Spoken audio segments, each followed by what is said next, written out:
Welcome to the Crazy Hat Chemist. So here we are, another video in atomic structure and electron configurations. So let's get started. Bam!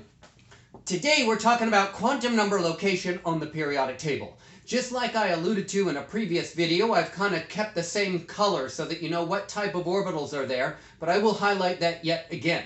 And what is so very important, the periodic table is organized principally by one thing, and that's the atomic number. But after that, we're going to find out here today that the periodic table is organized according to quantum number. Okay, so location, location, location, location, because there are 4 quantum numbers. So 4 locations. When you buy a home, it's location, location, location. When you're talking about an element on the periodic table, it's location, location, location, and one more, location. So let's get moving on this here. So we're going to cross out helium because helium doesn't belong there because of the type of orbital in which it belongs to. So we're going to slide it over to the left-hand side right there to the right of hydrogen. So that's where helium is because it is in an S-type orbital. So the S-type orbitals. Then on the far right-hand side of the periodic table are the P-type orbitals. Then the middle of the periodic table, where the transition metals are, those are the D-type orbitals. And then far below there in that white oval section are the F-type orbitals. So what I have done with this is I have drawn a line smack dab in the middle of each section. I hope you see that. So there's the same number of elements to the right and to the left of the line in which I have drawn, and there's a reason for that. So think about that. That's coming around the corner here very soon.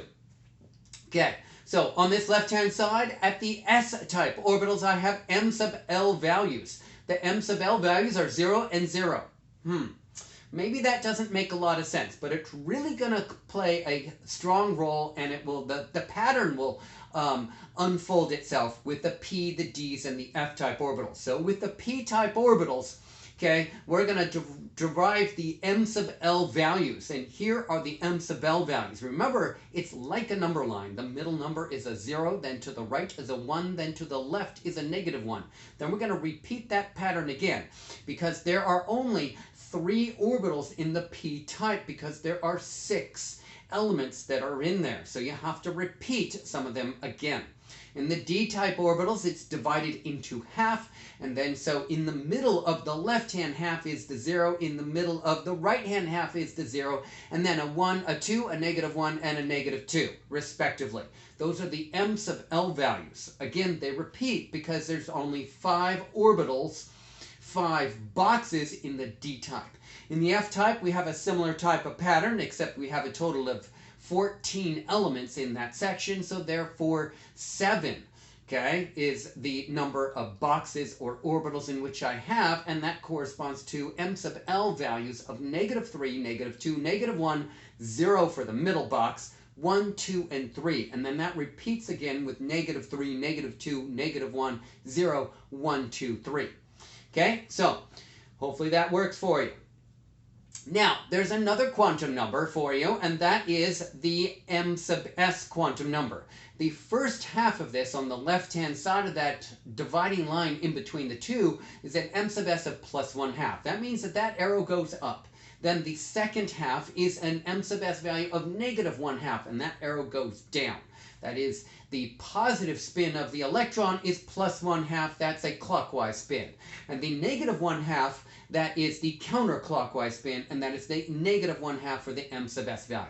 Again, this is going to make more sense when we go into the P's, the D's, and the F's, because there are more elements. So the left-hand half of these sets of boxes are all upwards facing arrows, and those are all +1/2 M sub S values. The right hand, when I start backfilling those boxes, are -1/2, and those are the paired electrons there.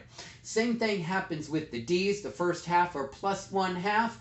The second half are -1/2 for the M sub S values. Same thing with the F-type orbitals. The first half are +1/2, and the second half are -1/2 spins. Okay, and then of course you should know the L values. The L values are 0, 1, 2, and 3 for S, P, D, and F respectively. The L values are L of 0 for an S-type orbital, L of 1 for a p-type orbital, L of 2 for a d-type orbital, and L of 3 for an f-type orbital. And then the principal quantum number would be on the far left-hand side where the period is on the periodic table. Of course, you know that the d's drop down a number and the f's drop 1 from the d's or 2 from the period where the s's are located. That was in a previous video. Make sure you review that as well. Okay, so quantum numbers on the periodic table. There are 4: location, location, location, and location. Okay? Because you are in this class or maybe just watching this video, that means that you are nerdy. And that is elemental humor. So hopefully you got that. Okay, that was another crazy video from the Crazy Hat Chemist. And it's Taco Tuesday. Yum! If you like that video, give me a thumbs up. Subscribe to my YouTube channel for more cool chemistry videos. Yeah, baby.